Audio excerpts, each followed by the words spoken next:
All right, let's jump right in. We're about to impact a massive, hidden market that's literally hiding in plain sight, inside the very walls of our offices, our schools, and our homes.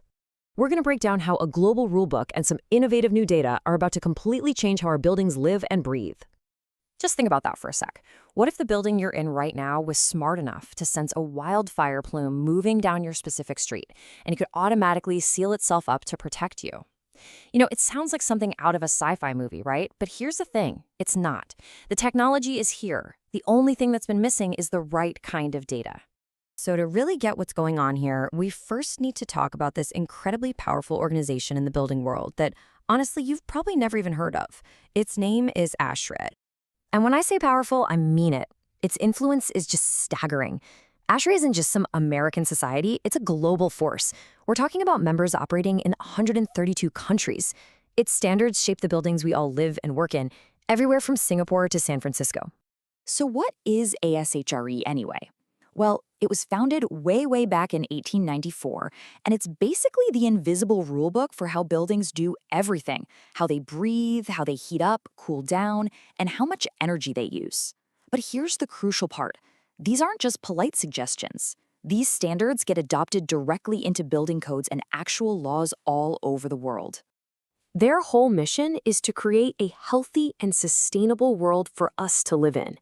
And they do that through these really important standards, like 62.1, that's the one for indoor air quality, or 90.1 for energy efficiency. There's even a new one, 241, that deals with controlling infectious aerosols, post-COVID. Basically, ASHRAE writes the operating system for our buildings.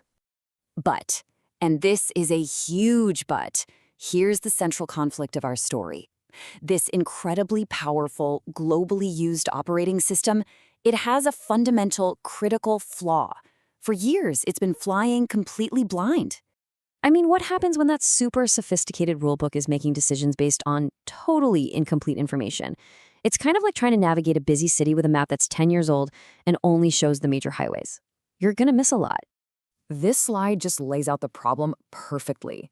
On the left, that's the assumption buildings have been working with, a single air quality reading from some government monitor miles away. But on the right, that's reality. That's your street. It's a complex mess of pollution hotspots, traffic fumes, and sudden smoke plumes that change from one block to the next. And the result of that gap is huge. It means that billions of dollars in real estate are making vital decisions, like when to pull in fresh air or when to filter it, using bad data. This wastes a ton of energy and, way more importantly, it fails to protect the people inside. Okay, so that's the problem. But this is where the story pivots and gets really exciting. Because that missing page in the rulebook, it's finally being written. The solution is this new, hyper-local layer of environmental data. And that's where Sparrow.city comes in. They provide the one thing that's been missing, real street-level environmental intelligence.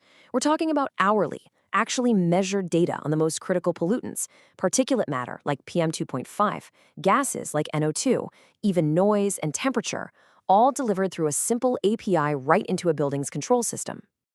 So if ASHRAE is the operating system, think of Sparrow as providing the real-time sensors. It's like giving the building's brain eyes and a nose for the very first time, allowing it to actually perceive and react to what's happening on its own doorstep right now. Okay, so that's the theory. Let's make this real. How does this actually work in the real world? How does this data create actual value and, keep people safe? Let's use the urgent example of wildfire smoke, something that for millions of us is a year-round threat now. ASHRAE just released Guideline 44 specifically to deal with this. And guess what? It explicitly says buildings need to monitor outdoor air quality to protect people.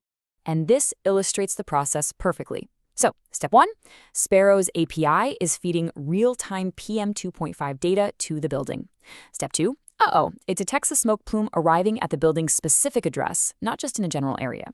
Step 3, bam, the building automatically triggers its defenses, it closes the outdoor air intakes, cranks up the filtration.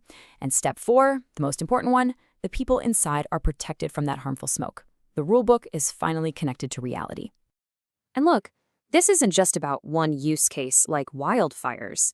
This technology is plugging directly into the biggest trend in the entire building industry, this global movement toward making our buildings truly healthy. And hey, don't just take my word for it. This quote says everything. The official theme for the 2025 ASHRAE president is literally healthy buildings, designing for life. The entire industry, from the very top down, is refocusing its mission on human health. This is the new priority. And this slide, this is basically the playbook. It maps out the formula for success, and it's so simple and repeatable. You start with an ASHRAE standard, like Guideline 44 for wildfire smoke. You power it with a Sparrow data product, like a real-time PM 2.5 feed. And the result? A clear business opportunity. A compliance data product that every building in a fire-prone area is going to need. Or hey, take the upcoming standard for carbon emissions. You power that with street-level emissions data, and suddenly you have a new ESG data product for the massive real estate market. You see the pattern? It's a clear, repeatable formula. So we'll end with this thought. As the world's most powerful building standards body shifts its entire focus to human health, the answer seems kind of obvious. For a building to truly be designed for life, it has to first be able to sense the dynamic living world right outside its own doors.